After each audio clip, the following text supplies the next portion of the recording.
All right, so Freud continues his discussion of the origins of civilization by telling another sort of familiar and intuitive story about the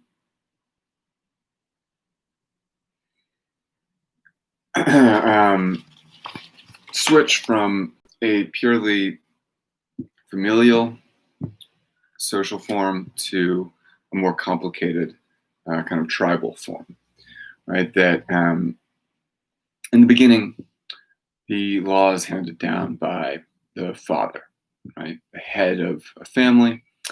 And so there is no distinction between an individual family and a larger social world. Your social world is your family. Your family is organized not just by genetics or blood, but also by common work, right? We are a family because we all work toward the same ends, we all share the same interests, and we help each other to pursue those interests, right? We help satisfy our urges together. Now, this gets more complicated. Freud says when the father is overthrown, and this is done by the children, right? Children overthrow the father. In an early example of the Oedipus complex, right, which is the desire to kill your father and marry your mother, and that is tied into this early childhood story that Freud tells, right, where the father represents the law. So when the children overthrow the father, we get what he calls a band of brothers. And the band of brothers need a different kind of organization. They'll still work together to pursue mutual interests, but because there is no sort of obvious hierarchy, as there was in the immediate family where the father was at the head, they have to install various rules, various regulations. And so this is, Freud thinks, when we see the beginning of ideals that are sort of different than just the father, and also the beginning of taboos. So for Freud, this is really the beginning of civilization, right? And it's interesting, civilization begins within the family. The first sort of themes of civilization are also themes of the family. And so the way that a hierarchy is established, the way that a sort of guiding principle is established is with the establishment of an ideal. And Freud talks about this as the totem, right? That with these band of brothers who've overthrown the father and are organizing a new social form, there has to be some sort of spiritual representative that unifies all of these groups. And this is what Freud calls a totem. And the most sort of immediate example of a totem that we can think of probably is the totem pole of Native American tribes, right? And the totem pole was a literal pole of totems, of different representations of spirit animals, of the values and symbols that represented the group. So totem is an object that is identified with a spiritual value that is the kind of ideal of the group. And so the Band of Brothers is organized around a totem, but it also erects taboos. Taboos are more than just family law. Father says, don't do this. Taboos are a social regulation, right? A way of regulating social behavior. So when this family unit expands to be this band of brothers, sort of tribal unit, there are certain rules that everyone has to agree to. Not only do you have to worship and value the same things, but there are certain things that you have to not do, certain restrictions, right? And Freud writes that the first taboo is the taboo against incest. That right, the first thing that you're not allowed to do is sleep with your sister or your mother or your child, right? And there's sort of a lot to say about that, but for Freud, this is a prohibition, right? For Freud, the desire to have sexual relations with your family members is natural, psychologically prior, right, or primary, and that the prohibition on incest is a social invention, right, an invention of social necessity.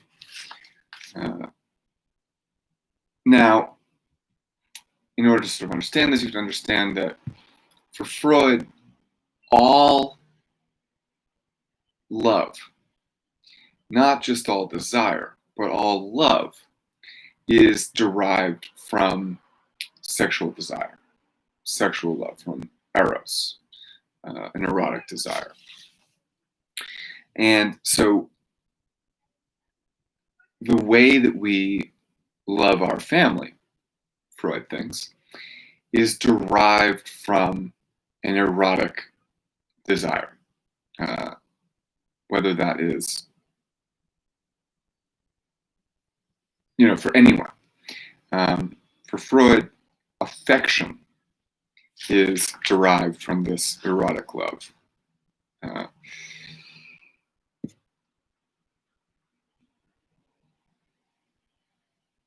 Now, I want to read a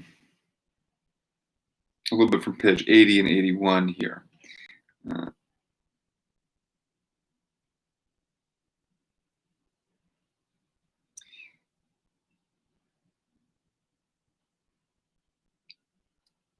Because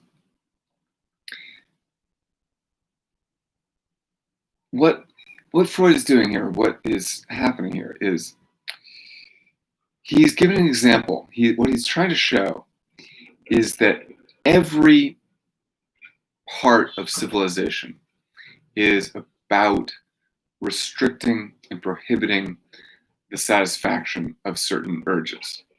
The first example of this is in the prohibition against incest, where an urge is restricted. We want to sleep with our brother, but we prevent ourselves from doing so. Just that act of prevention is the beginning of civilization. And so one of the sort of things that Freud is implying here, or says explicitly also, but is sort of developed through a number of themes here, is that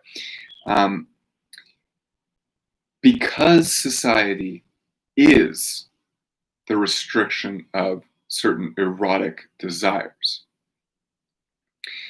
one of the reasons why we are made miserable by society is that society makes it difficult not just to expend this sexual energy, but it also makes any form of satisfaction that is close to that more difficult. And so it makes, in particular, finding satisfaction through love difficult. It wants to take away from love.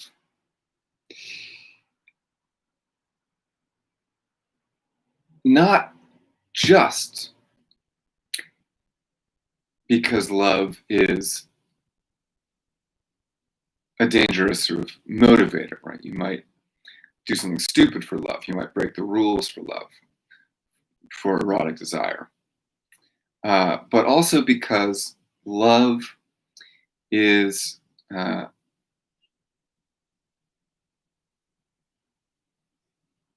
about your personal interest, right? Love is about you as an individual, and society wants you as a member of a community.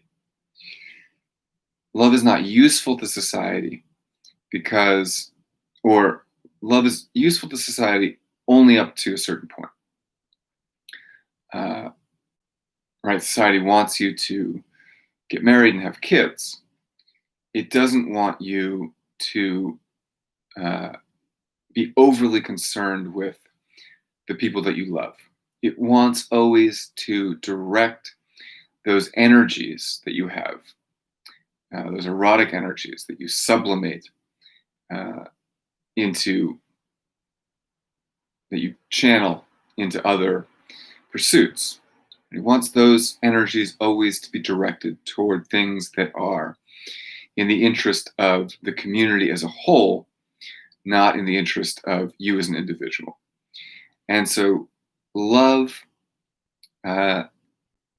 is not enough for society unless it is love of all mankind, right? Unless it is universal love. Universal love is the only kind of love that is useful to society. So in general, society discourages finding satisfaction through love, and in particular, finding satisfaction through sex. The first reason to not pursue sex, society tells us, is that pursuing sex is dangerous. Right? If you believe that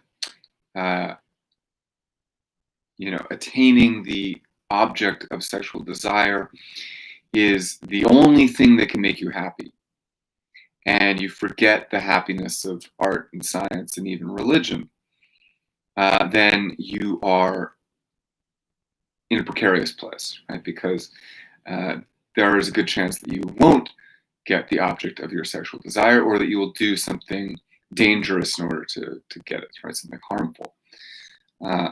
So society is always trying to direct you away from that, telling you that happiness lies in these more noble pursuits, right?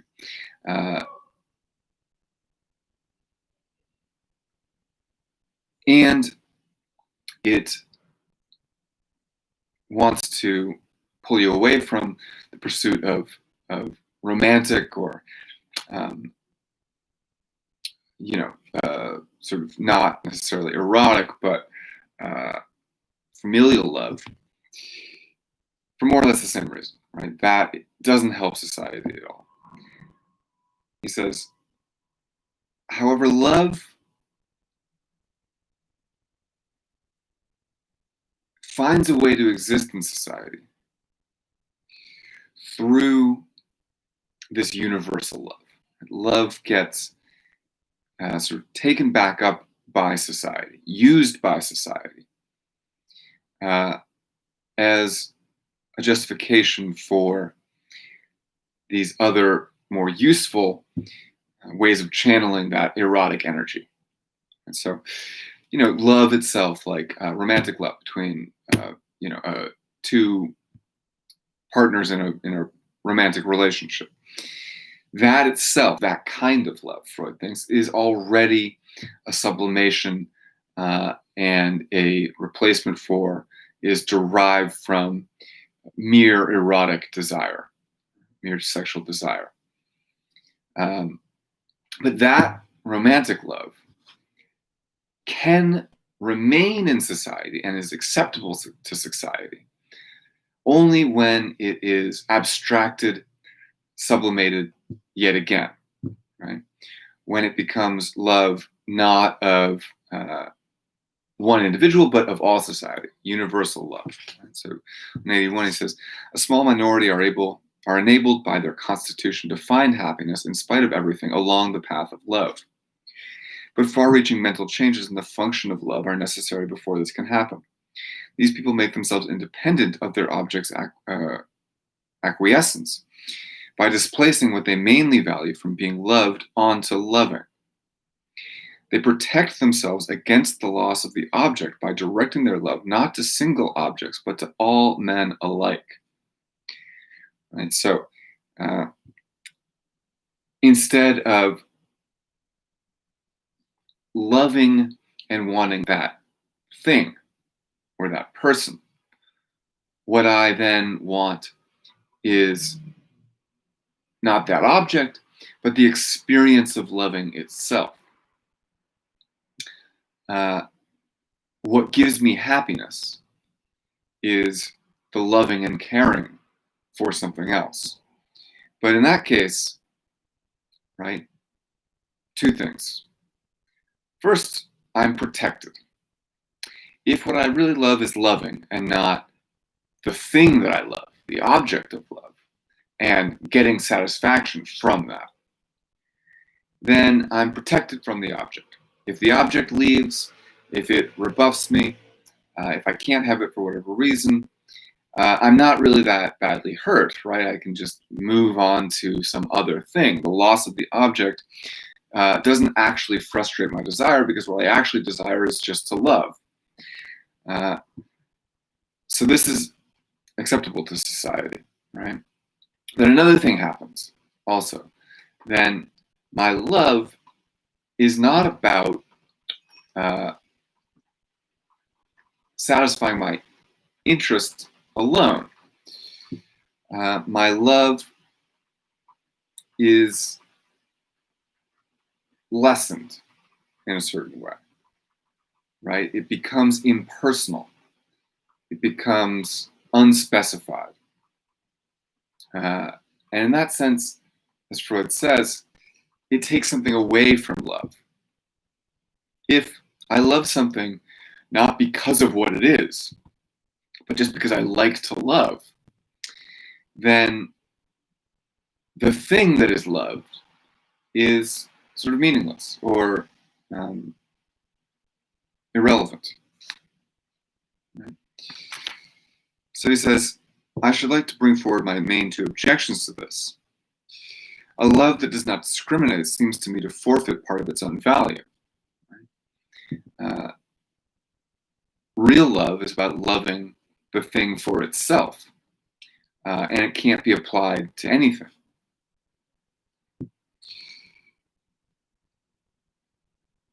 Right? So forfeits a part of its own value by doing an injustice to its object.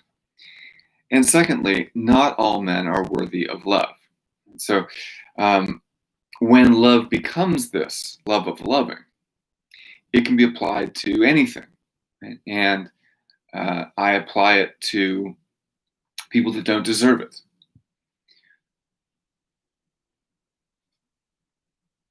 So I think this is an interesting thought, and I think we can tie it back into frustrations of society, right? That the kind of love that society encourages is a love that isn't really love, and which has to be universal and impersonal and applied to all things equally, right?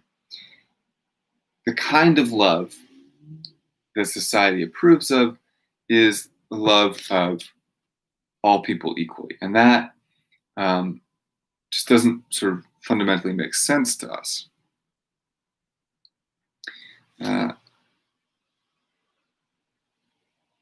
So there is a kind of inherent contradiction in the relationship between love and society, right?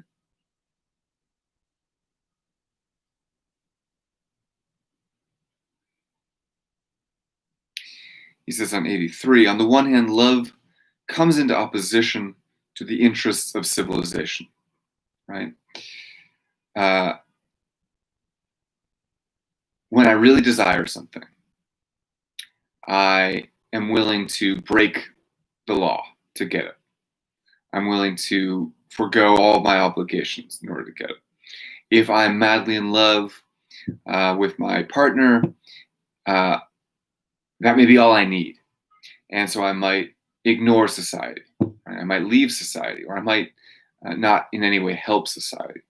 So love is a kind of threat to society. On the other hand, civilization threatens love with substantial restrictions. And civilization dictates what kinds of love are acceptable and right, which are prohibited. And so the first of these prohibitions would be against incest. You're not allowed to love in that way members of your own family. But we could also think of this as, and Freud mentions this, right, that on page 85, right, the choice of an object is restricted to the opposite sex. Society cuts off a fair number of our sexual options and interests from sexual enjoyment, so it becomes the source of serious injustice. Now, Freud was, not did not think that homosexuality was.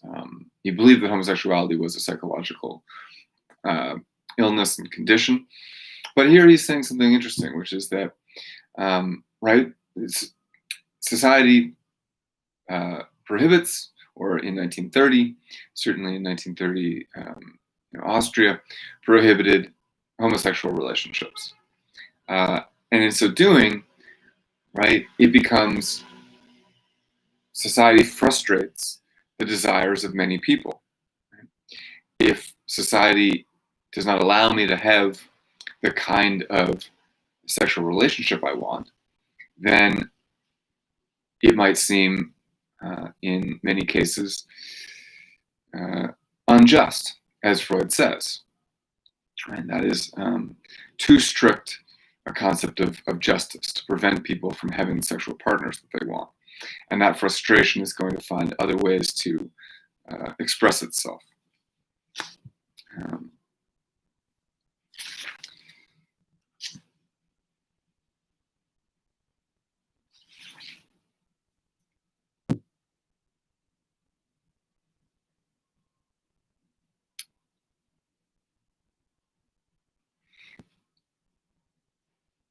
Okay, so that's really the gist of chapter 4. And present-day civilization makes it plain that it will only permit sexual relationships on the basis of a solitary, indissoluble bond between one man and one woman.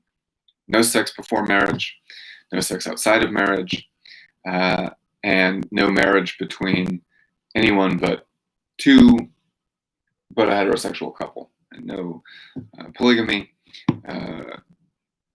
etc. Right?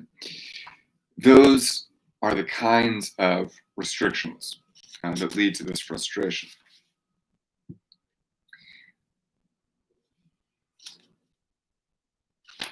And which cause neuroses. Right? So in chapter 6, he talks a little bit more about these problems of society. Right? I'm sorry, the problems of marriage in society, the problems of family in society. So he has a nice line about this, right? On page 83. The family will not give up the individual. And this is a problem for civilization, right? Because civilization is all about giving up the individual. So family is in opposition because it retains the individual, it holds on to the individual and individual interests.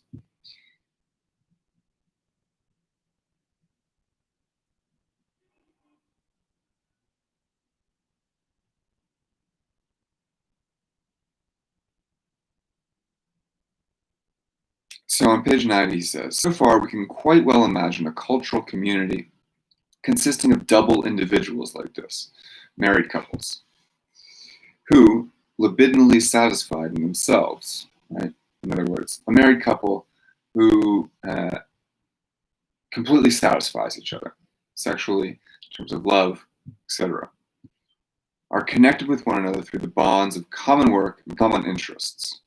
We can imagine a cultural community consisting of just these individual families, right, that do their own work, satisfy each other. That's all. That's it. That's everything that there is. There are no institutions. There is no larger government. If this were so, civilization would not have to withdraw any energy from sexuality. That is to say, civilization wouldn't impose on us to, encourage us to divert some of that sexual energy to other causes, other pursuits like science or art. But this desirable state of things does not and never did exist. Reality shows us that civilization is not content with the ties we have so far allowed it. It aims at binding the members of a community together in a libidinal way as well, and employs every means to that end. And so it wants its community to have libidinal ties, right? This is very interesting, that it wants a kind of sexual investment. And by sexual investment, we mean a kind of primal investment, a way that human beings will feel genuinely invested, as though they genuinely desire to be working for not just their families, but civilization. In order for these aims to be fulfilled, a restriction upon sexual life is unavoidable.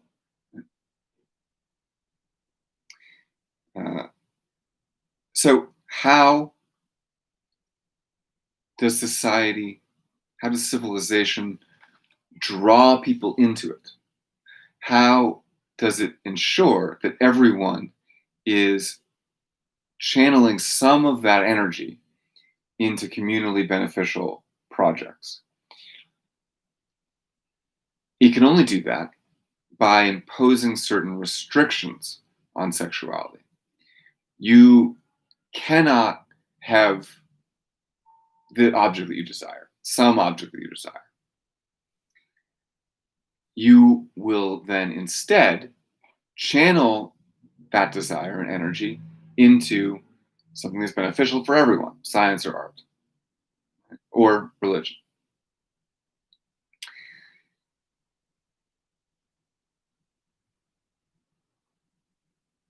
So,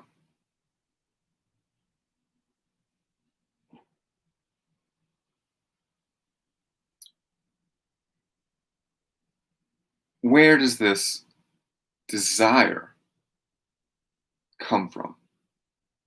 Desire to restrict sexuality.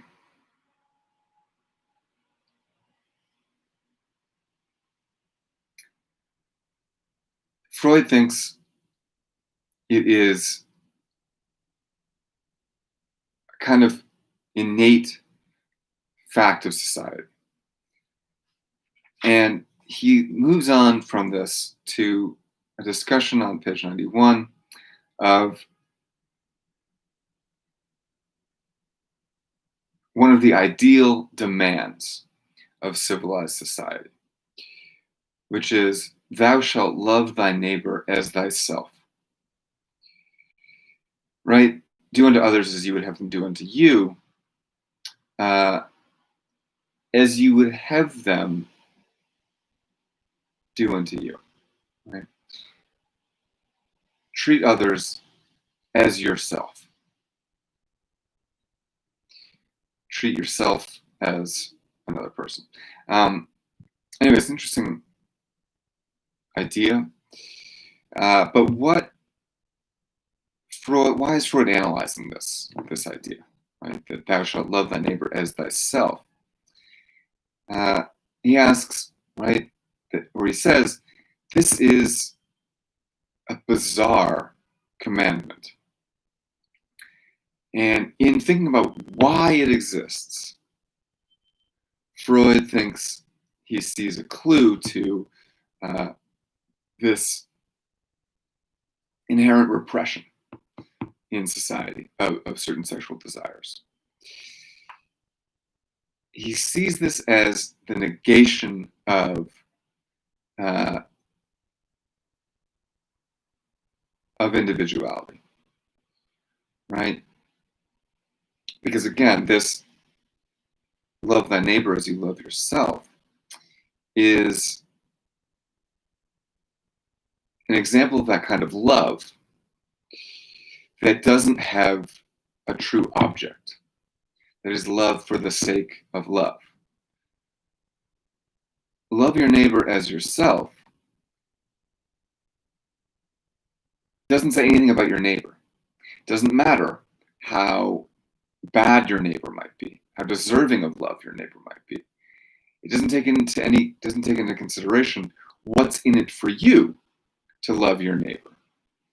It is this kind of confounding, confusing imperative, Freud thinks, that forces us to distance ourselves from our own interests, to regard other people not as actual substantial beings, but as abstract neighbors, and to direct ourselves to this kind of abstract conception of both ourselves and others. If he is a stranger to me, and if he cannot attract me by any worth of his own or any significance that he may have already have acquired from my emotional life, it will be hard for me to love him. Indeed, I should be wrong to do so, for my love is valued by all my own people as a sign of my preferring them, and it is an injustice to them if I put a stranger on a par with them. But if I am to love him with this universal love merely because he too is an inhabitant of this earth, like an insect, an earthworm, or a grass snake, then I fear that only a small modicum of my love will fall to his share. Right? What is the point of a precept enunciated with so much solemnity if its fulfillment cannot be recommended as reasonable?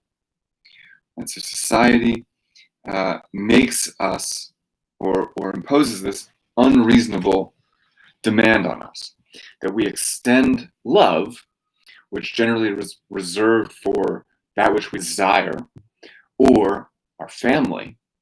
We extend that love to everyone. He says, right, this gets distilled down even more in the idea of love thine enemies, which on 93 he says is the same thing essentially as love your neighbor. So by requiring this universal love, sexual energy is diverted other places. But there's also something more that is at the base here.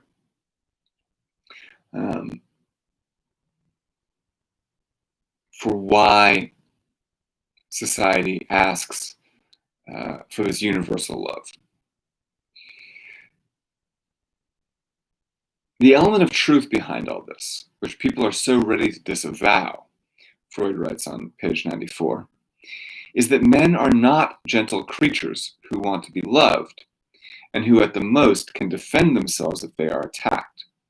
They are, on the contrary, creatures whose instinctual endowments is to be reckoned a powerful share of aggressiveness. As a result, their neighbor is for them not only a potential helper or a sexual object, but also someone who tempts them to satisfy their aggressiveness on him, to exploit his capacity for work without compensation, to use him sexually without his consent, to seize his possessions, to humiliate him, and so forth.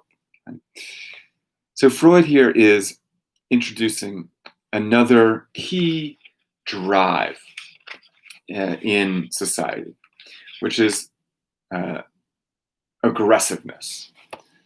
Because in the human psyche, for Freud, there is not only the desire to reproduce, there's also a kind of inherent drive to destruction, which is equiprimordial, which is equally original in us, and is tied to our inherent death and deterioration. Freud will, in other writings, refer to this as the death drive. And so we have the pleasure principle, which is our desire for pleasure through sexual satisfaction, which drives almost everything we do. But then we also have this death drive, which is an irrational drive to destruction, an aggressive drive, which is more than just the desire to achieve satisfaction by any means. It is a desire for destruction for its own sake. And so we see this, right, love your neighbor as yourself commandment, Freud thinks, as a recognition of the inherent aggressiveness and violence of human being. Now, today, maybe that sounds extremely commonplace, right? People are violent, people are aggressive, and society is about sort of maintaining that. Repressing that. And you'll find that in previous philosophers, but I think Freud is really articulating the common understanding of that, right? That society is there to impose restrictions, and one of the things that needs to be restricted is this natural desire to do violence and destruction. And so Freud spent a little time sort of saying this sounds strange to think of human beings as inherently aggressive and destructive, but if we look at history, we see that ample evidence of this, and he points to the First World War as an example. Now, the next part I think is very interesting, right? So Freud says society is there to prevent this aggressive instinct from expressing itself. And so there are laws against killing your neighbor and stealing from them and all of that, right? Things that seem to be unreasonable to us. Well, why should I love my neighbor if they're, if I don't like them? The reason is because we have to install this kind of totem, right? A spirit, an idea that unites us, that will prevent us from doing harm to other members of our community. So this love your neighbor idea is not about sexual desire. It's about controlling the aggressive desire.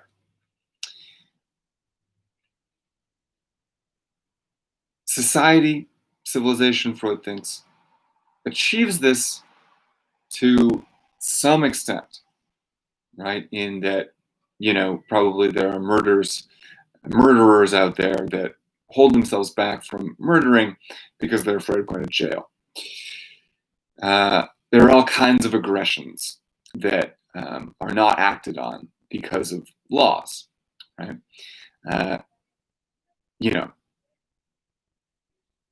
Think of the last time you got road rage and didn't, actually kill the other driver, or anything like that. Those are all examples of successful sort of indoctrination by civilization and restriction, successful imposition of a libidinal economy. But there are still plenty of ways that aggressiveness manifests itself in society, right? And obviously war would be an example of that. Society needs an outlet for this aggression, and one of the outlets would be through war.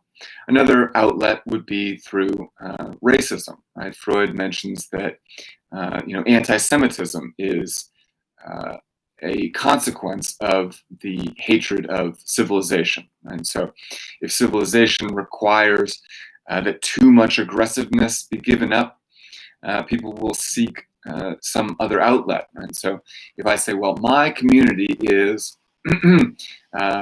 is Aryan Christian Germans, my obligation is only to them, and I've now permitted myself to exclude some group of people from the compact that I've made with my community, and I can then vent my aggression against them. And so this is sort of the idea of a scapegoat. When things are going badly, this is a famous theory about racism and anti-Semitism, right? I don't find it wholly convincing, but that, right, the Germans were frustrated by civilization. They needed an outlet for their aggression, and they took it out on the Jewish community. Certainly, there's plenty of truth to that. But Freud is saying, right, there are all these different ways for this aggression to be let out. And it's interesting, he spends some time then talking about money and property. And he says, one of the forms that aggression takes is through the acquisition of wealth and power. Okay. Our civilization in general, still allows for a kind of economic aggression. And then he goes on to talk about the Communist Party and the abolition of private property. Right? And I think what he has in mind here is the Marxist theory of property as appropriation. Right? And appropriation is a kind of violence and aggressiveness. So, if I am paying you a barely a living wage, but I am making a princely profit off of your work, that is a kind of aggression, right? Remember, Freud says, that the prohibition or the commandment to love your neighbor is, not to enslave your neighbor, among other things. And so, right, society says, well, you can't enslave your neighbor.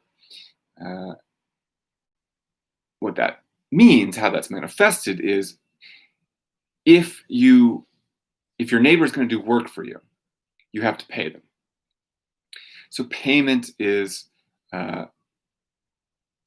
itself a kind of restriction on our aggressive impulse, right? I want someone else to do this work, but since society says I can't force them to do it for free, I will pay them a wage. But how much I pay them and how much work I make them do for that pay is not as strictly restricted or enforced by civilization. And so there's still a lot of room for abuse and aggressiveness within that system. And so Freud will say, absolutely, this is a form of aggression. And then in that footnote, he'll say, I have no objection to communist economic policy and to the ending of wealth inequality, right, which is really the essence of the communist goal. But he says, I object to the sort of ideology of communism, not the economic policy, but the sort of philosophical justification, right? Because he sees communism as being about equality. He says, well, there are all these sort of natural inequalities, and so having equality, perfect equality as the goal is sort of fantastical or impossible, right? Now, certainly talk more about that, but we can also leave that aside for now.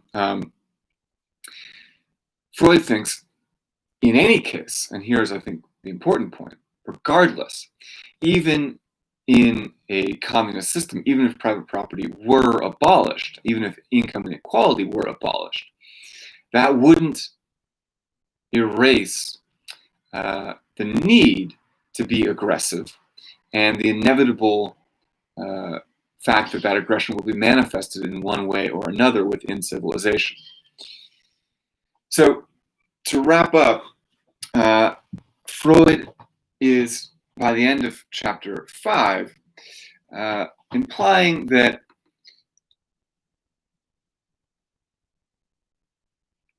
there are good and bad degrees of regulating our urges, our instincts, our desires in civilization, right? That it's possible for a society to be too strict, to have too strict an idea of justice. But it's also certainly possible for society to not have a strict enough idea of justice, right? Civilization is about adjusting, as he says, the regulation of our actions as a community. It's about negotiating what justice is, what we are and are not allowed to do. But, he thinks, even if we have, or it seems at the moment, even if we have a just and good amount of regulation, we have just laws and good laws, there's still going to be tension and frustration and unhappiness because of civilization.